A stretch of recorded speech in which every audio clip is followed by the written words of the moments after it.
Hey there, little butterflies. Today, I'm going to talk about God answering prayers.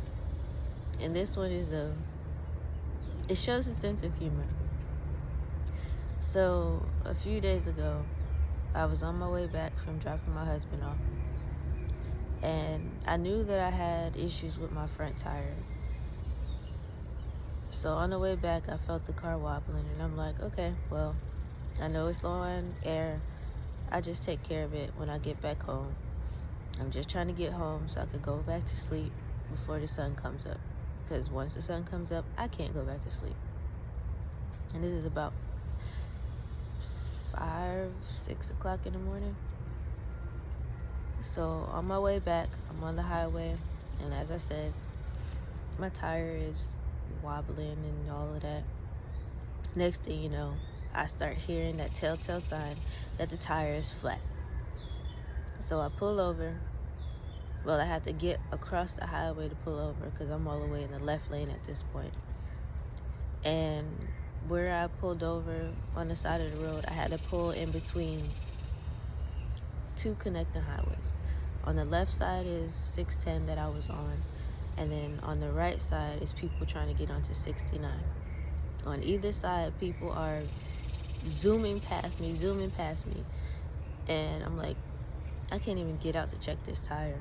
So I had to stick my head out the window, and of course the tire is shredded.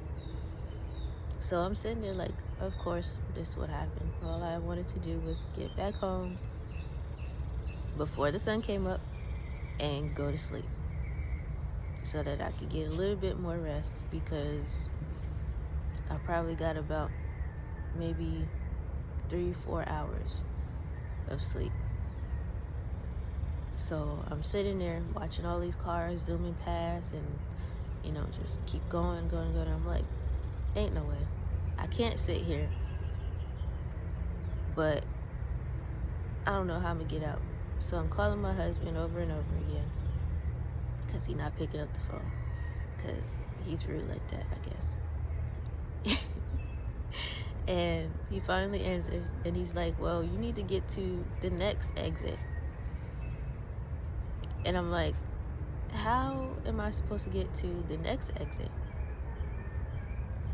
And he was like, well, just come out and people will stop. I'm like, ain't no way. And then as soon as I said ain't no way, there was a break in traffic on my right side.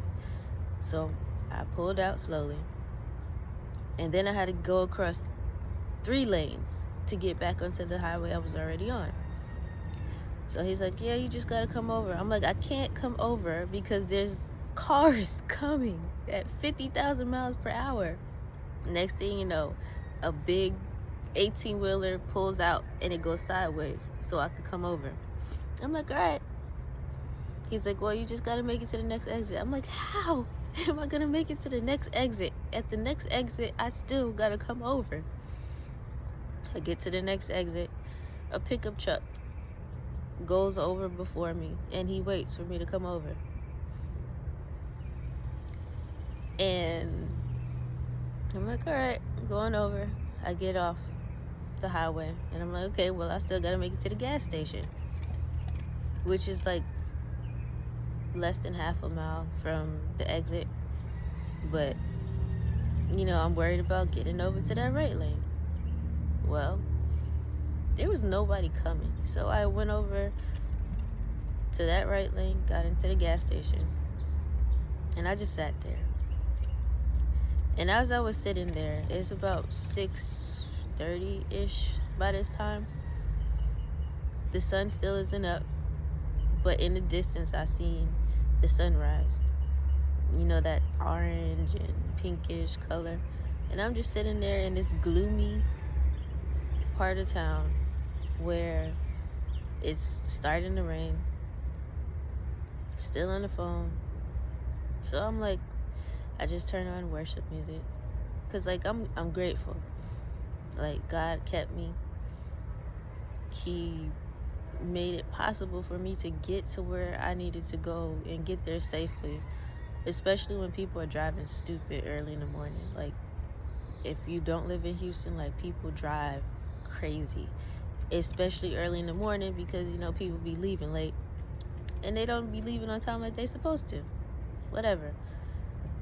So I'm sitting there listening to worship music. It's raining, and eventually, like, I'm pissed off because I'm like, all I wanted to do was get back home before the sun came up and go back to sleep.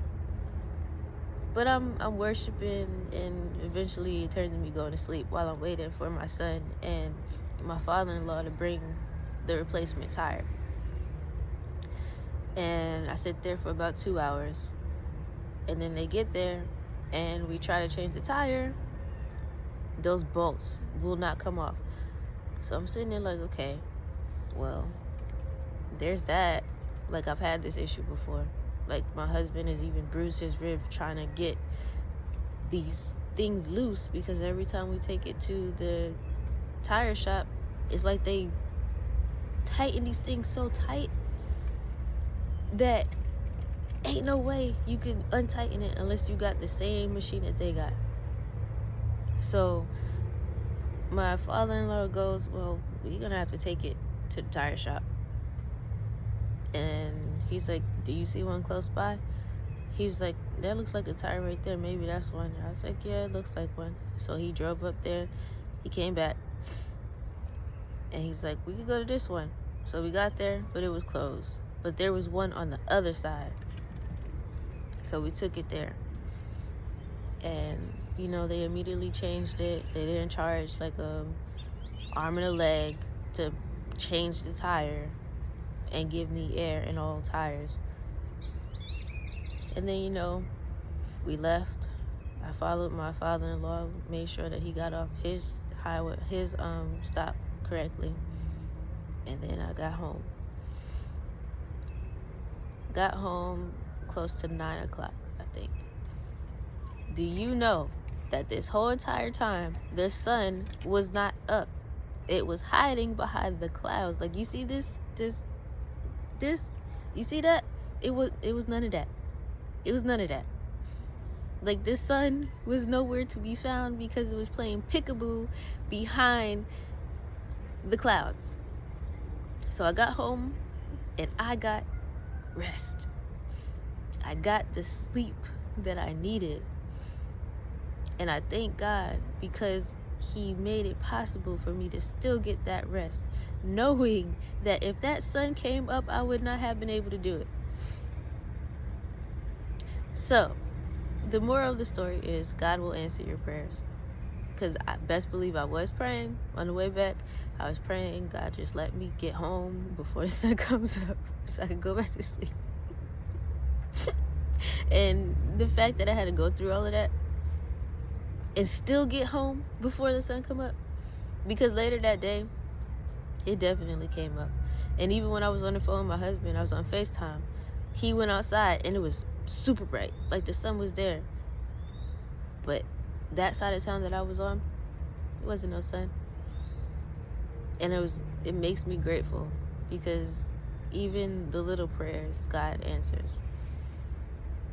Even though it's not in the way that we want it to happen, he's still answering them. He's still working for us. There's that scripture, don't quote me, but he works for the good of those that love the Lord. And I love the Lord. So I'm grateful that my prayers are being answered. And for those of you who pray for everybody but don't pray for yourselves, pray for yourself. And I'm talking to me, because I could pray heaven down for other people, but when it comes to me, not really. And that's something that I really do need to start doing, because you ask not, you have not because you ask not. And if you're not going to God and letting him know what you need, even though he knows what you need, if you're not telling him what you need, he can't give it to, well, he can give it to you, but will he? Like, if you're not being real with him, you're not talking to him. Like, a lot of us, we sit there and talk about how real we are, and we're real to the point of being rude. And we say that we're just being real, but yet we're afraid to go to God and be real with him. Yeah. This is a lot longer than I thought it would be. But yeah, go to God with your problems, your concerns. Go to him with the things that you're happy about. Go to him with the things that he's done for you, and explain to him how you feel. He knows, but he wants to hear from you. He wants to converse with you. He wants that relationship with you. Yeah. So this has been another Halo Butterfly video. I'll talk to y'all later.